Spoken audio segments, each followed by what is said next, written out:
Okay, well, hello everyone. This is Lucila Cordone from the Autumn Literary Translation School from Lenguas Vivas.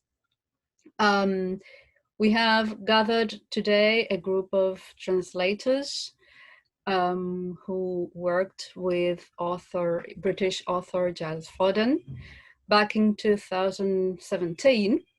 And we were going to gather again this pandemic year to work on the translation of one of his works. But well, we're online today with a few questions. It's a bit of a catching up session in order to prepare what we hope is going to be the workshop, the translation workshop next year. We would like to thank the Argentine Association of Translators and Interpreters for this very, very important collaboration. In this case, technical support with the recording of these sessions. I would like to ask Maria Angel Mauri and the rest of the translators who have prepared a few questions for you, Giles. And okay. Okay, hello everyone. I'm so happy as well to see you here, to be here with you. Okay, I have kept in touch with some of you, and well, Giles, we're happy to have you here.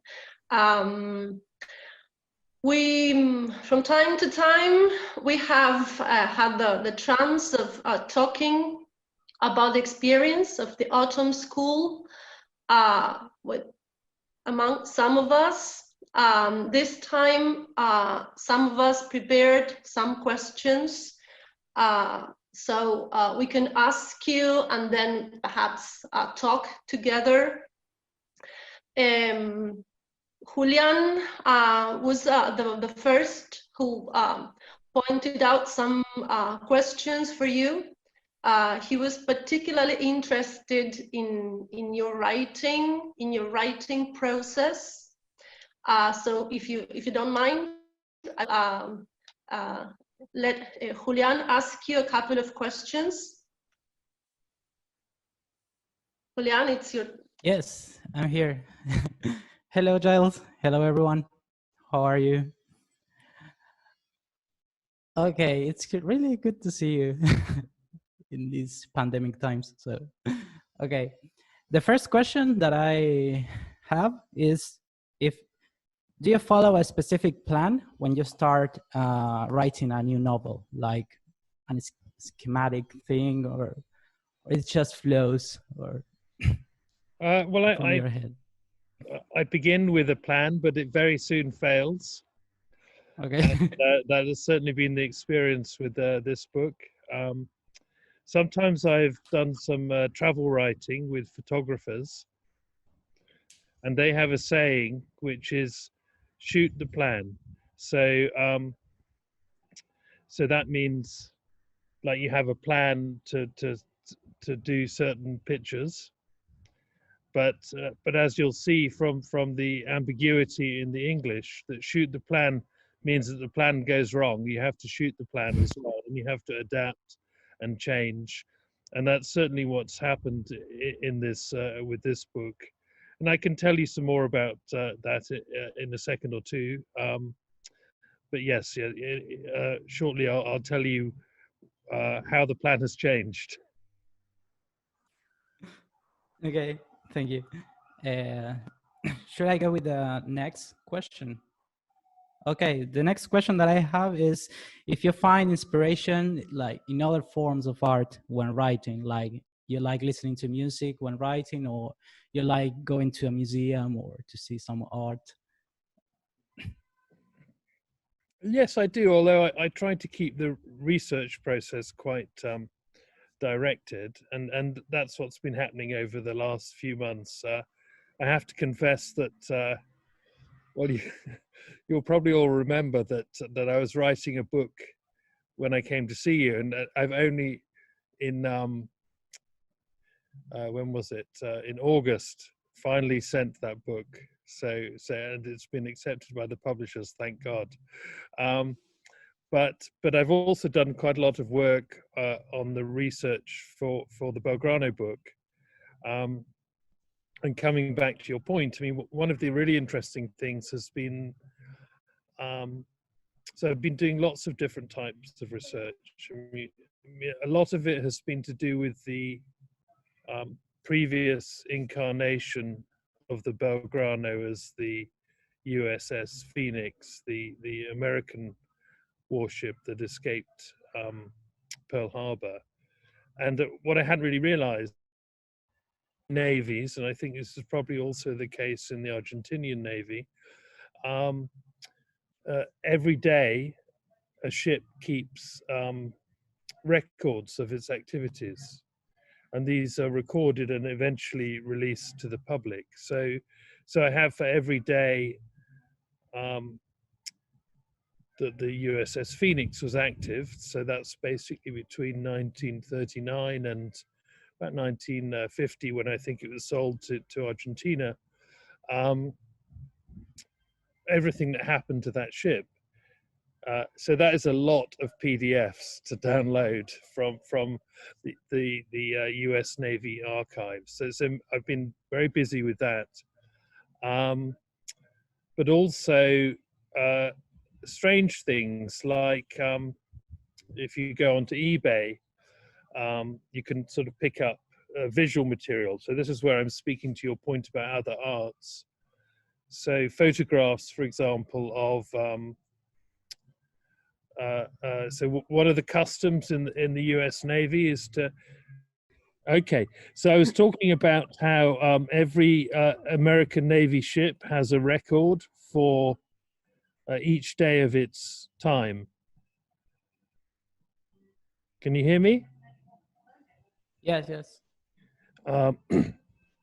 And so I've been downloading PDFs for every day of the previous version of the Belgrano when it was a US Navy ship. That's taken a very, very long time, because it's what, nearly 20 years. But also in terms of your question, Julian, can you still hear me? Interesting visual material, like Yes, yes. so they give an envelope to every sailor on the ship. Yes. And they can send home letters with a special stamp. And this is an interesting phrase. It is called a first day cover. Do you hear that phrase? So I don't know what the phrase is in Spanish, but it's when a stamp is first issued.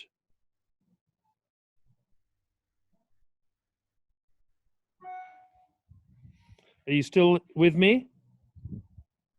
Yep. So that's an interesting phrase, but each ship has its own first day cover, its stamp and envelope. And one of the most interesting ones for this project Here.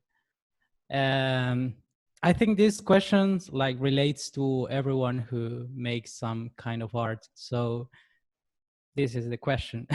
Are you always happy with the final result of your novels or your works? No, of course not. Good. I mean, W.H. Auden used to say that poems are not finished, but only abandoned.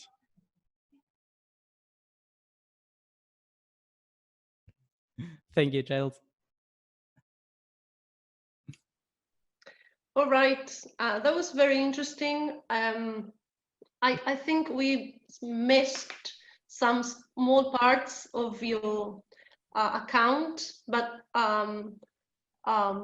towards the end of the interview, we might come back to the topic of the novel you were writing, or you were starting to write when you came to our autumn literary school. So we'll come back to that probably.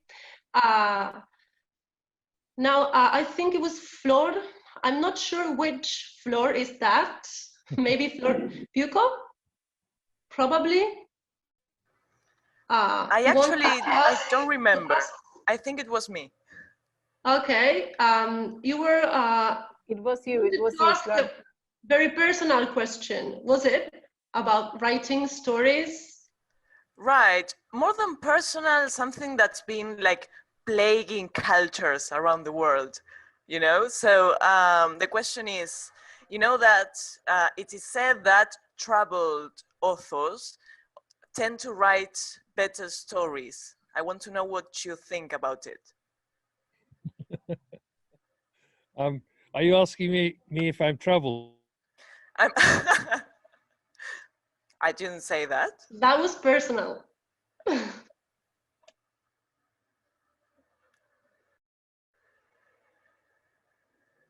Settle your troubles before they become text, or they become settled in the process of becoming text. So so I think it was Wordsworth who said that that the best poems are emotions recollected in tranquility. So you need to find tranquility. But do you need to be troubled first? I mean, can't a very happy author write an amazing novel? Yeah, possibly. I mean, it's well, I think something that happens is that what's happening in your psyche when you're writing a book gets into it, whether you like it or not.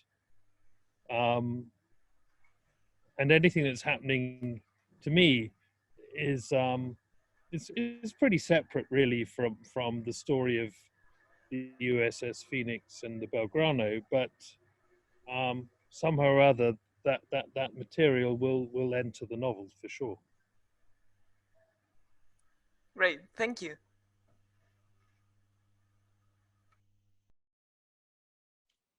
Okay. Yeah. Interesting. Can you say again? You mentioned tranquility is found. Did you mention the author of that quote, or was it yours? No, not me. No. It's from Wordsworth. All Like, right. Yeah. the Okay. definition of poetry as emotion recollected in tranquility. Okay. Of course, Thank you. most of the time, and especially not now, we don't have much tranquility. We have the everyday hassles of our life that you need to try and separate from the moments of writing. Sure. Thank you, Giles. Delfina, are you there? Yes. Yes. Delfina was interested in your beginnings. I think we didn't we didn't talk about that during the autumn school. It might be interesting to know a little. So I let Delfina ask. Okay. Hi, Giles. Hi, everyone. I just wanted to recommend a book I've been reading. I'm reading it for the second time about this thing about artists, whether they have to be troubled or not in order to produce great works of art. And it's called Big Magic by Elizabeth Gilbert, the author of Eat, Pray, Love. I think it's a great essay on writing and creativity. So my first question for Giles is, Giles, how did you get your first book published? Okay, well, well, I got a girlfriend, I think is the answer, in that. So I'd been writing poems for many years about Africa, and then I started. This is a sort of slightly shameful answer, really, but anyway. Then I started going out with someone from Granta magazine, who was the deputy editor, and she said, "Oh, we've got." I said, "What? So, what are you working on in the next few months?" She said, "Oh, we've got a food issue." So I'd been thinking about this idea of a novel about Idi Amin for a long time, and then suddenly thought, oh, well, I could write his kind of banquet scene, which is the first chapter of the book. And so I wrote that, and they published it. And so that's how that happened, really, sort of by accident, like so many things. So by accident, not very encouraging for those who are trying to make it not by accident, but anyway, thanks. No, but this is important, just to interrupt, it's really important because have any of you ever been fly fishing? Surely Lucila has been fly fishing. She seems a natural for that activity. No. Okay, so if you ever watch it, or you've seen people doing it maybe. Yeah? I have, when I was a child. My father is a fly fisher. Well, you can talk, Cecilia, to this. So when you do that, it's not like ordinary fishing with a weight on the end of the line, where the weight carries out the line. So, Yes. so what I was trying to talk about was the sense of the relationship between the will and writing, that you can't really force it entirely. You have to have a kind of flow. Mm-hmm. And what you see in the arm of the fly fisherman is a sort of flow where energy is naturally transferred from the body to the line without any weight on the end of the line. Okay. So this is an answer to a question about things happening by accident. It's about being kind of open to changes and to experiences. All right, thank you. So the second question is kind of related to this one. Any tips for a young writer feeling frustrated with how it's so hard to get a publishing house to pay attention to their work? I think it's just be active and busy in networks. That's really important. And this is a great network itself. But also try to, well, you'll know the famous essay by Borges about the relationship of the Argentinian writer to the international sphere. Somehow you need to address local concerns and universal ones at the same time, or what I think he was trying to say was more that the local concerns become the universal concerns by a kind of magical transformation by which we all realize our universality. So I think that's important. I just think networks is the thing, yeah, and build yourself into networks, whether online ones or physical ones, and kind of make a fuss, make a noise.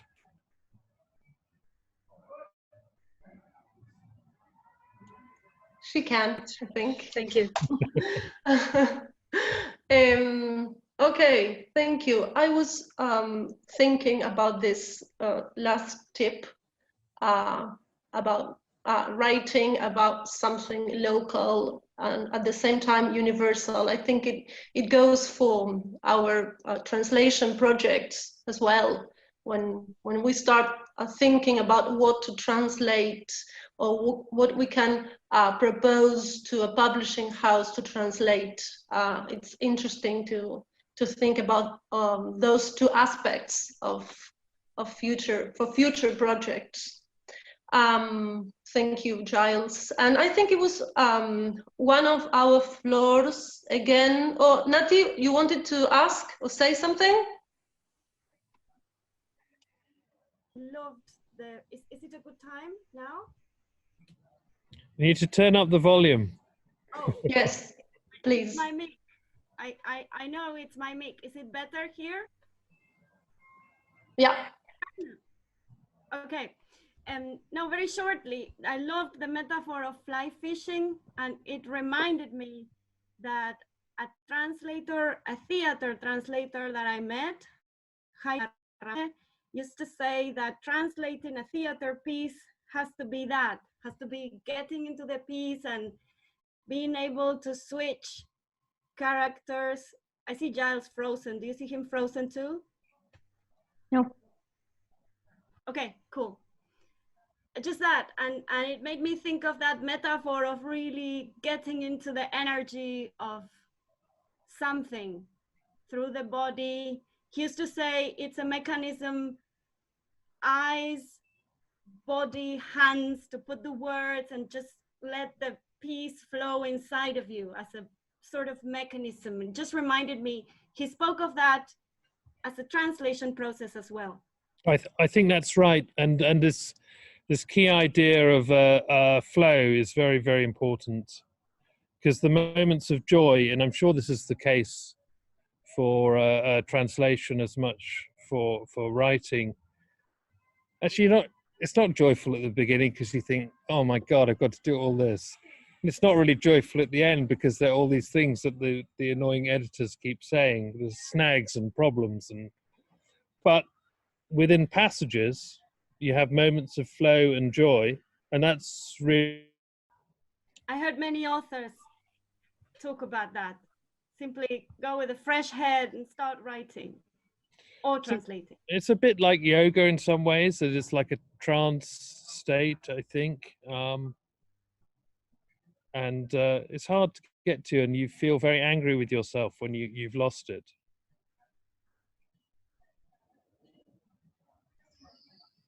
Thank you so much. Another good tip. Okay. I think it was Flor again who was curious about your experience here with us in the autumn school in 2017. He wanted to ask some general questions, I think, about the trip and about your memories. And then Nati again wanted to know a little about the novel you were writing. So I let them ask you. Yep, so it's me again. I just wanted to know, what's your favorite memory from your trip here back in 2017? I think it was those lovely meals we had in the cafe was it in San Telmo, I think? Is that right? Yeah, just really fun and so much enjoyment. And yeah, I had such a lovely time. I'm so grateful to you all. I'm really sad too that it seems a long time ago already. I think it wouldn't have seemed a long time ago if I was with you now, but now because of oh yeah, the Chacarita as well, somebody said. So all these things were great, and I really fell in love with Buenos Aires, and so I'm grateful, and it was special. That's so nice to hear that. Okay, you go now, Nati. Thank you, Flor. Thank you. I was especially wondering, when you got back home with all that material that you took home with, of the memories and the visits we did, the visits to the museum and ESMA that were so touching and moving, and everything we discussed, and the talk with the captain, I believe it was captain that had been in the Belgrano, and all these materials in your head and in your papers and in pictures and whatever else you brought with. Do you sort it out somehow? Do you like file it, or do you organize that, or is it just in that chaos that you can keep creating? Or I was wondering what happens when you get back to work with all that. Well, I've been that's what I've been engaging with quite recently. And the need to have some, so we talked earlier about the idea of a plan. So just to have some very basic plan of so the real issue is the tension between summary and scene. So yeah? So scenes use up a lot of narrative time, and they have to do all the emotional work of the book, really.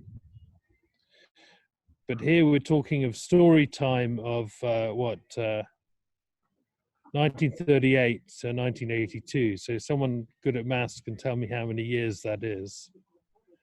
You can't have scenes for all that time. Otherwise it will be the longest book in the world. So picking so one way to think about it is like vertebrae on a spine. So where are the little bumps in the spine where you're going to have a scene? And so that's what I've been trying to do now.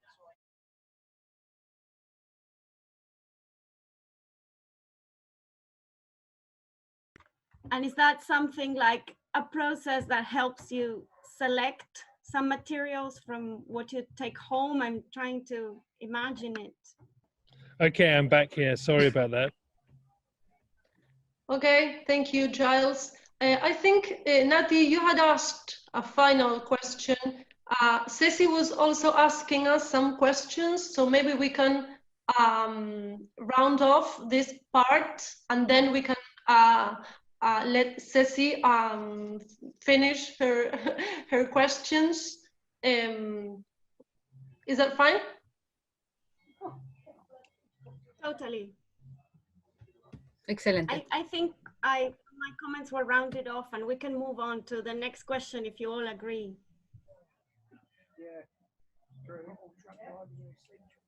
Okay, fine.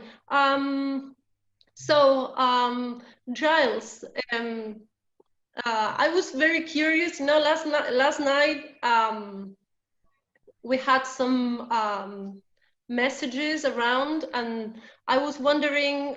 Maybe you said it, but the connection was not very good, so I couldn't hear it. At what stage you are now in the writing process? You're at a research stage. Is that right? So I think when I came to see you, which I enjoyed so much, I hadn't realized the amount of research that was necessary on the American side of the story. And I've only just now finished that. I have so much material, terrifying amounts of material, military amounts of material. So one of the issues is the balance between the World War II and Malvinas Falklands War side of the story. So I think I've sort of got there now, but there have also been other questions about the form of the book. Can you still hear me? Yes. So I've talked to Ceci a little bit about this. So one of the things that's happened since I was with you is that I've changed agents and publisher. And so the contract for this book has gone to a different publisher. And also I have a different agent.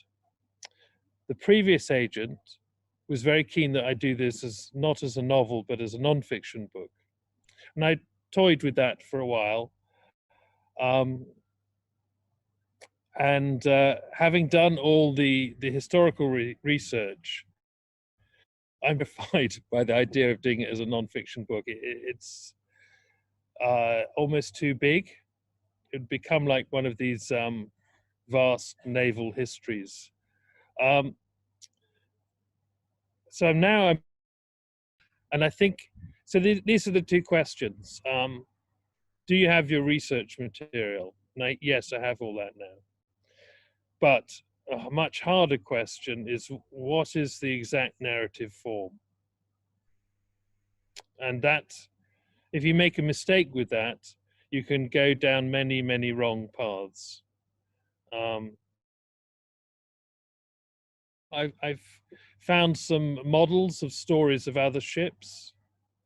I think I've sort of got it now. It's pretty different. Yes, don't worry, Delphina, it's still a work of fiction. But it's changed quite a lot. and I think rather than the character we explored, that young woman in Buenos Aires being the beginning, I think she's the end of the story. So this is how it has changed. I think I need to begin with the ship being built, and that being presented not in memory, but as actual narrative. But now, Okay. it's a funny thing though, because to you it might seem, oh, well, he hasn't written anything yet. He's still researching. But actually, the writing does not take the long time. It's two things: that the research and then being exact about the narrative form. Once you've got that, then you can go, and it can be really quick.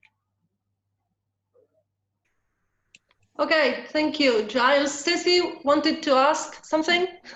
Yeah, I'm fascinated to hear this about the narrative form of the book, and whether you're planning in a way with starting at the beginning with the building of the ship, whether you're planning to in a way to combine factual and more creative writing. Yeah, that's sort of what I think is going to happen. And like I was saying earlier, once you've identified the scenes, then the project kind of self-organizes, really. Yeah, sure. As long as you can get a kind of continuity between some characters. Yeah, because I was wondering that the scenes will actually help you leap forward, so that you're not bogged down with the factual. Yeah, because if you start with character, then you have all sorts of problems to do with flashback and memory and coherence. On the other hand, readers like a continuity of character, or at least if not a continuity, a kind of inheritance between characters, something like that. But I feel pretty good about it at the moment. I've had lots of doubts. There were moments of all this US historical research I'd done, thinking, man, this is going to take me 10 years. But I don't want to. So don't worry, Delphina, we're back with the novel. Oh, thank you.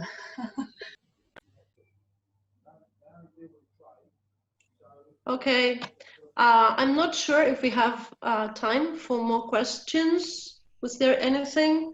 Lucila?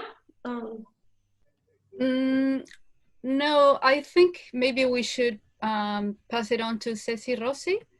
Yeah.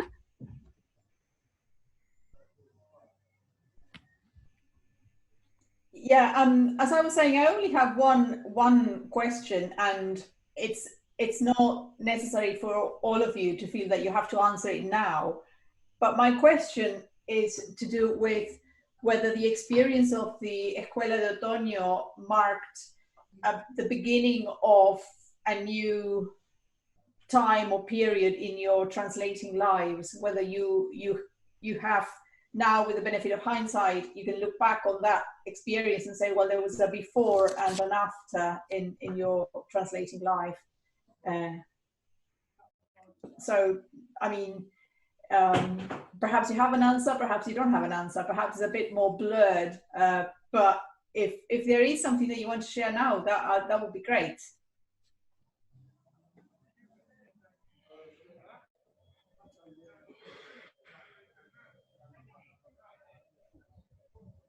Delphina, yes, please. Yes.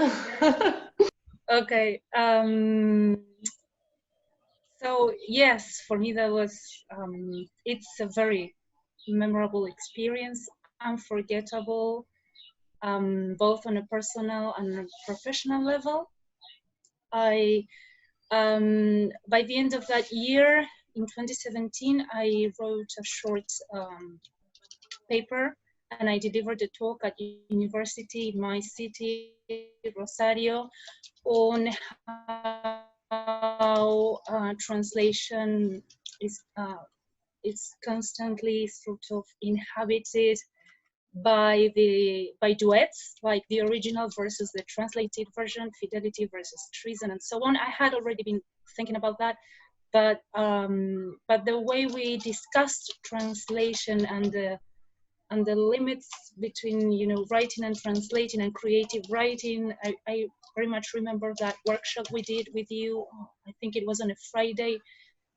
Cecilia, well, everything sort of clicked into place, and I used that to write this paper. I keep posting and blogging about translation and literary translation and writing. And last year in September, I dared to self-publish for the second time, and that was a poetry book where I included that poem that remember at the workshop with Cecilia, we had to write something. Well, we could write something if we wanted to, and some of us came up with poems. I remember Belen's poem, for example, that she had used adjectives from that school of writing. I don't remember the name, and so I used that technique, and I included that poem in my poetry book in English. And well, that was kind of like my milestone. It's not so big, but it's my milestone. And at present, I'm writing. I've been writing since 2018 a novel that I want to self-publish probably next year. It's in English, and yes, everything sort of influenced by this experience that we had. In fact, I applied to keep going, of course. That was very selfish of me because everybody else needs to get an opportunity to do this. But I applied anyway as a creative exercise, you know, as we have to pass these tests. I did it anyway. And so I was hoping that this year I might get my, you know, my kind of revenge or a second chance, but because of the pandemic, we couldn't. So, well, hopefully next year, or if it has to be, will be. I'm trusting the flow and everything, and I fly fishing. That's it. Thank you, Delfina. That's great. Anyone else? Florencia. Floor and floor, both floors. Let's see, Florencia, no. Okay. Floor and floor, yes. Floor. Just a quick reminder that for me it was a great experience. I'm very happy to see you all again. And what really changed for me, I don't know about you, but it was the, like, to acknowledge that translating has a huge amount of creativity. And knowing that before, maybe many times, maybe in translation school or working, I have always thought that translating was like a secondary job related to an original creative work. And this experience changed for me this thinking about how I see myself as a translator, and how I see myself also as a creative writer. And I remember perfectly this exercise that Delphi was talking about with you, Ceci. And that was very, very nice, because I think it was around that moment that I realized, after so many years, that we're also writers, and we are also creative writers, and that we can apply all that in translating.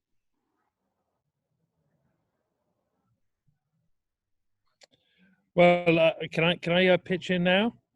Can you hear me? So I think it also goes the other way.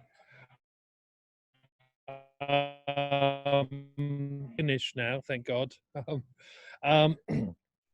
What I realized was that translation is an active part of creative writing as well. And I'll send these little passages by email to the collective email. But there are many moments in the book where the issue of translation, so translation as a fact in a novel, becomes really, really important. And I think that's even more important these days. One way to think about it is the role of music in a novel is rather similar, that there are moments when music is content in a novel, but also a matter of form. And I think the same thing applies to translation. And I think the more that beleaguered mindset of a translational mentality grows, the more we'll see these kinds of novels that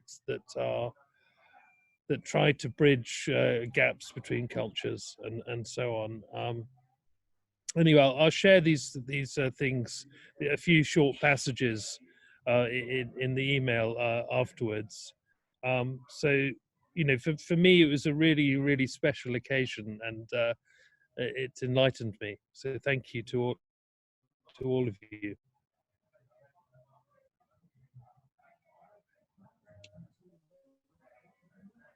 Thank you, Giles. That's great. Does anyone else want to share?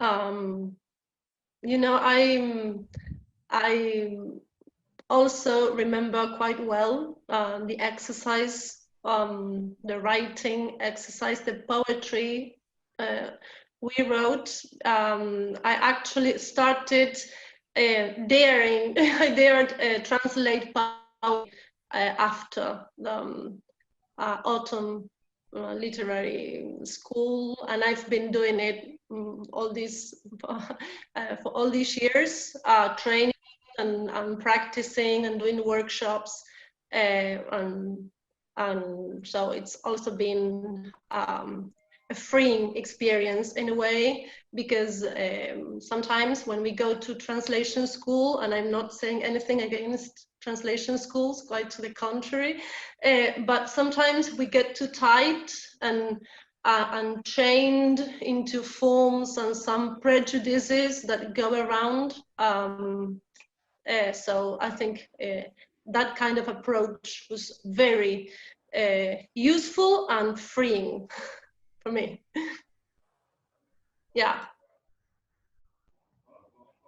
I wanted to add something because I heard Delfina talk about fidelity earlier on, and fidelity is and faithfulness. These are concepts that I always steer my students away from. I always say to them, don't engage with them, because if you engage with them, say in an MA dissertation, you've got to engage with a whole kind of controversy with how faithful, how far can you go, etc., which actually leads nowhere. Really, it takes up a lot of word count, and it actually won't, take you where you want to go. And there is a poet and translator, Sophie Collins, who is proposing we talk about intimacy rather than fidelity, and intimacy by a respectful and engaging relationship with the writer, which is, as I was listening to all of you, and you were all asking Giles questions about the creative process, questions about research, questions about what actually goes into the making of the novel, I was thinking, this is a beautiful instance of intimacy, of critical and creative intimacy, where you are thinking, okay, I've got to translate this work, but how do I do it? I need to know more about what has gone before and what is going into the work. And I think that you should all read. In fact, I can actually, what I can do is scan the translator's note in this collection of poems translated by Sophie Collins. The translator's note is in the form of a series of letters that she writes to the poet and friend that she's been translated, Lieke Marsman. So I'm going to send that to you.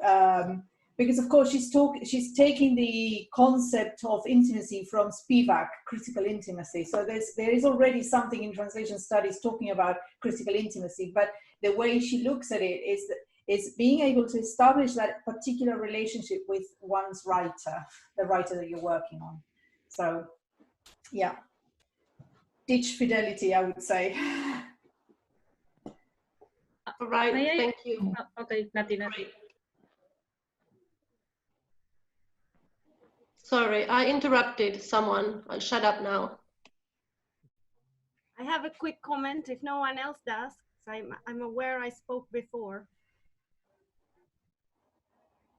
Okay, so very quickly, I'm so glad you mentioned freedom as a freeing experience, and everything you just mentioned, Ceci. I believe I wrote something about this when you asked for a feedback. It was exactly the same for me. I come from a translation training school, and it's not to say again anything against it, but sometimes we need this kind of freeing experiences in order to translate literature. I just wanted to add to that.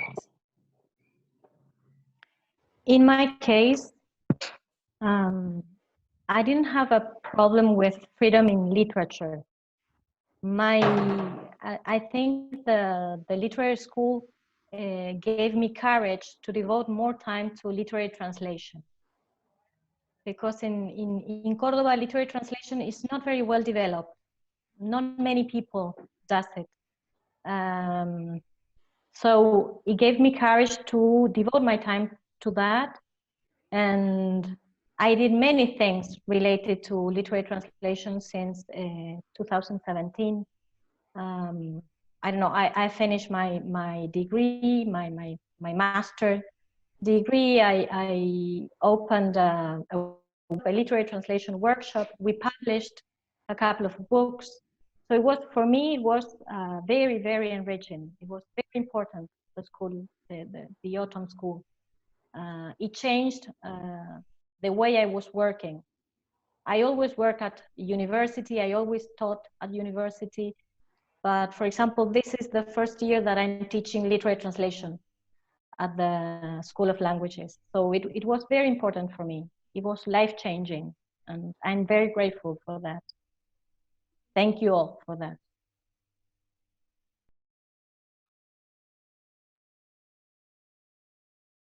Really important. Sorry.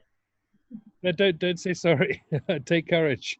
But yeah, just be strong and Delfina, don't self-publish. You can be on the big stage and just go for it.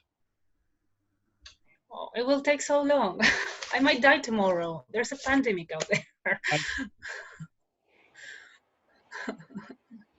Okay, I'll try. I just wanted to refer you to an article that I am pretty sure that all of you will very much enjoy, which is found in translation by Michael Cunningham. I just quoted a part of a sentence on our chat where he, as a novelist, says that because I've learned from working with translators over the years that the original novel is, in a way, a translation itself. It is not, of course, translated into another language, but it is a translation from the images in the author's mind to that which he is able to put down on paper. When I read this article about 10 years ago, I ditched fidelity, Ceci. I absolutely did. I mean, not even writers are actually being faithful to what they saw, whatever inspired them. They don't know that much. So we're free to translate in peace, I think. There's the source there if you want to check it out. It's awesome.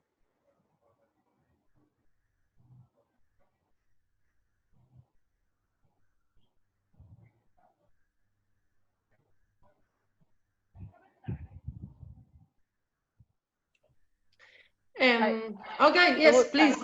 I would also want to thank Maria Ángel for being such a wonderful host today. You did a great job, and thank you, Lucila, and thank you, Fede. and Estela and Ceci for making this possible again. Thank you. I think that Karen wanted to say something. Hey, hi everyone. Just very briefly that for me, the experience that just encouraged me to seek even more opportunities for collective, engagement with translation. And I even was lucky enough to get a grant to visit Norwich and participate in the BCLT summer school, which I had no idea existed until the workshop. So it seemed like something that was very remote and, an opportunity that wasn't even close to our context, but our experience at the autumn school of translation was so moving and so stimulating, and so that ever since, like whenever there are workshops in which people from very different backgrounds get together to think about translation, I'm always trying to continue applying to because of how enriching it is. Considering it's a task that is generally more solitary, having this experience of exchanging with others and learning from each other for me was amazing. So thank you, Cecilia, especially.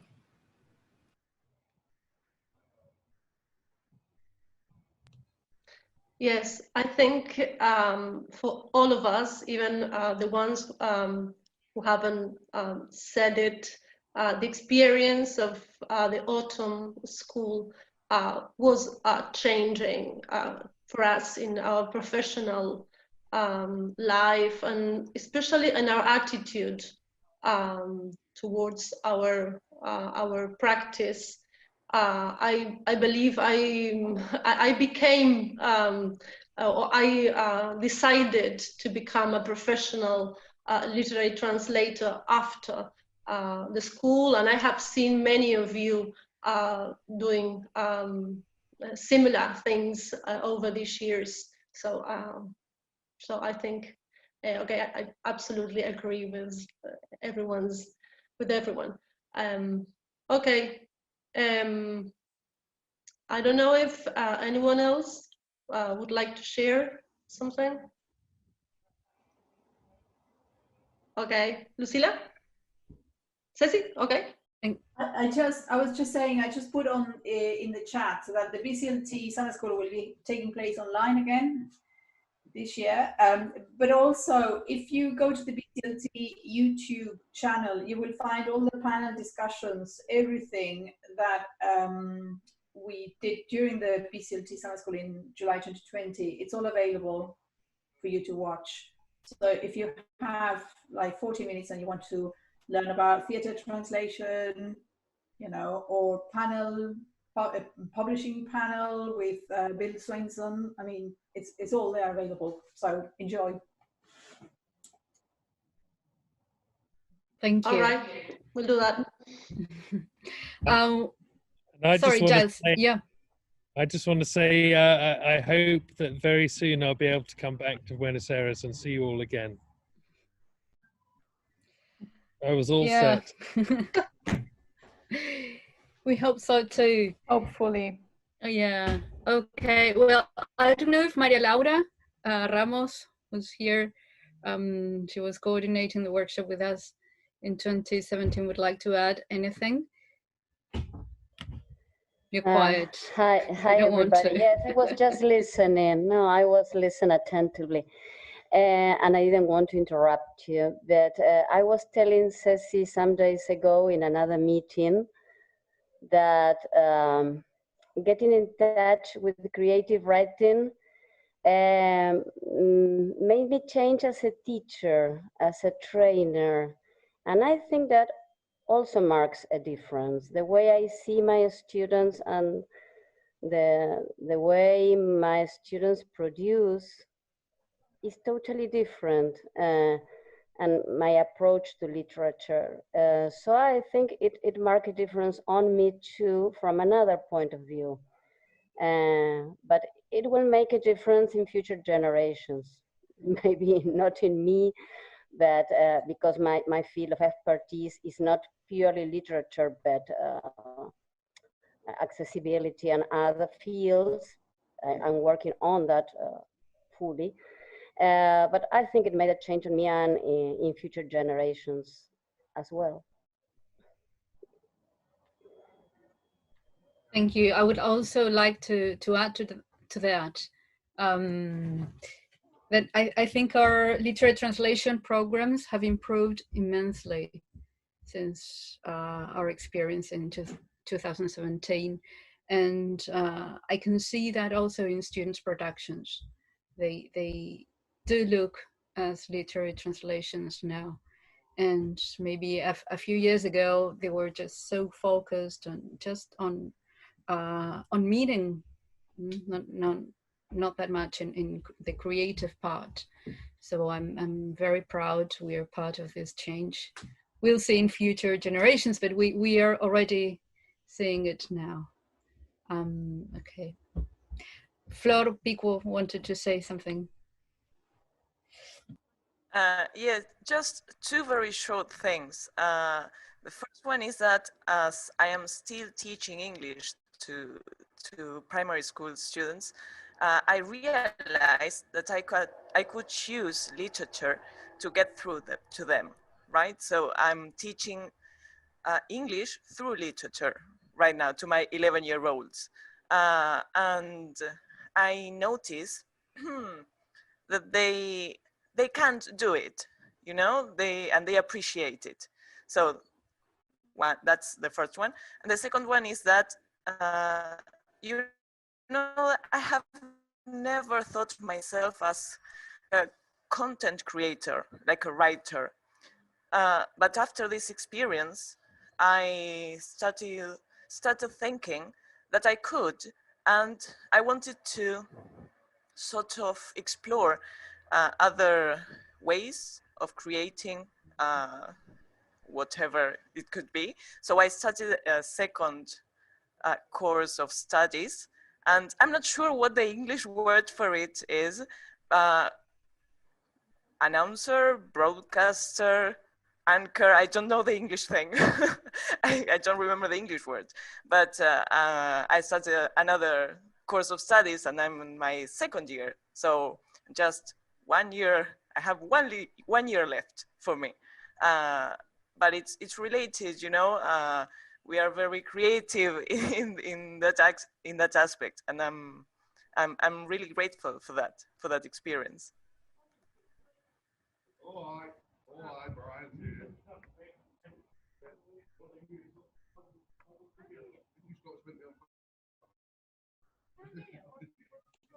Okay, yes, I think translation as creative writing, which is also a name I took from Cecilia's words at that time, still has a lot to go at college.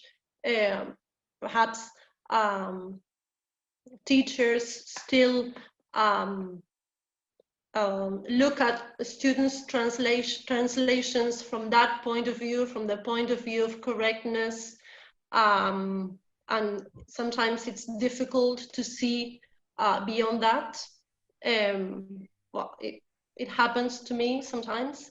So I think there's still a lot to go into that field, into not only becoming translators, but mentally understanding that we are also creating a piece of writing when we translate literature.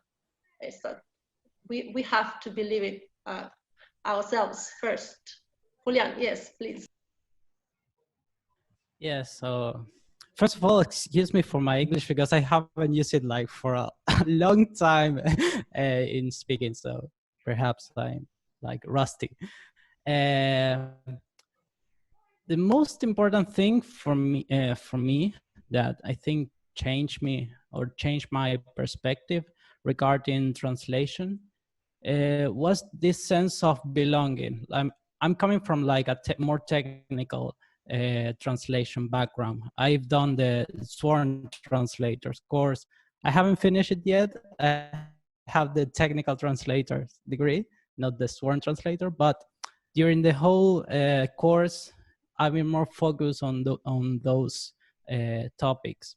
So this was like the first experience with literary translation on a creative level, and yeah, it's like I feel like I'm home here, like getting in touch with other colleagues, like discussing this deep meaning of the words is like the thing that I always enjoyed and liked. So I think that's what changed me the most in my professional career. And yeah, so thank you all for the opportunity of being part of this.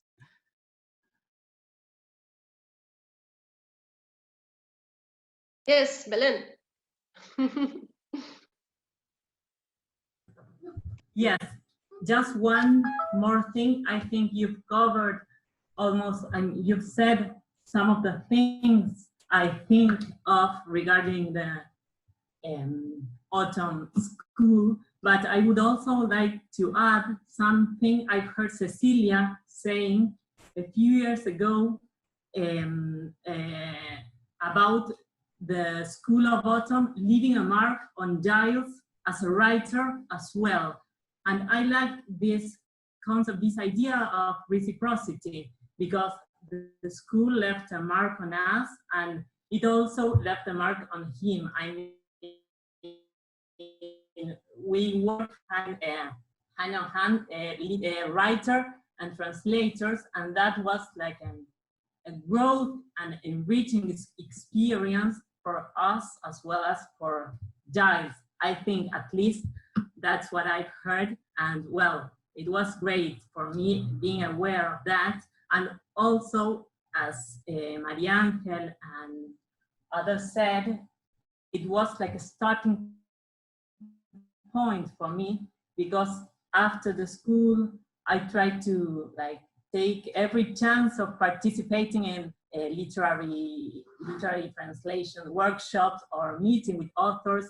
And in all these instances, I had the same idea, like authors were thankful to translators because of the work they did, work which sometimes they are not aware of because it's not common to see translators work.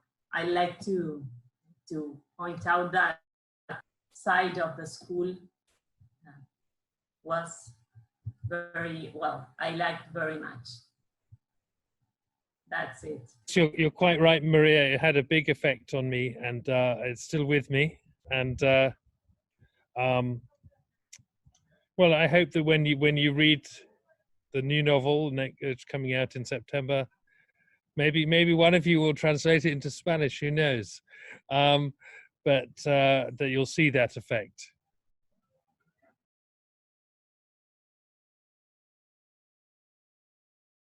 Okay, we're looking forward to that. Okay, all right. I think we've come to the end, Lucila. Yes, okay. Would you rather close? Okay, so it's me again. I feel I've talked so much today. Sorry. Okay, guys, thank you so much. I'm so happy to see you. I see some of you from time to time, but not all of you, so it's been great. And Lucila and Maria Laura and Cecilia and Giles, thank you so much for being here with us and being so important for us in our training as literary translators and writers. So hope we can meet again in person next year. That would be terrific. Okay, so that's all on me, on my part. Okay, Federico, are you there? Thank you very much to the Asociación Argentina de Traductores e Intérpretes for holding this for us. You're most welcome. It was very insightful. Okay. Thank you, everyone. Thank you, everyone. That was really fun. Lovely to see you all again. Bye. It's been Take care. fantastic. Thank you very much. Thank you. Thank you. Buenos Aires. See you soon. Bye. Bye, everyone. Bye-bye. Bye-bye. Bye-bye. Bye-bye. Bye-bye. Thank you.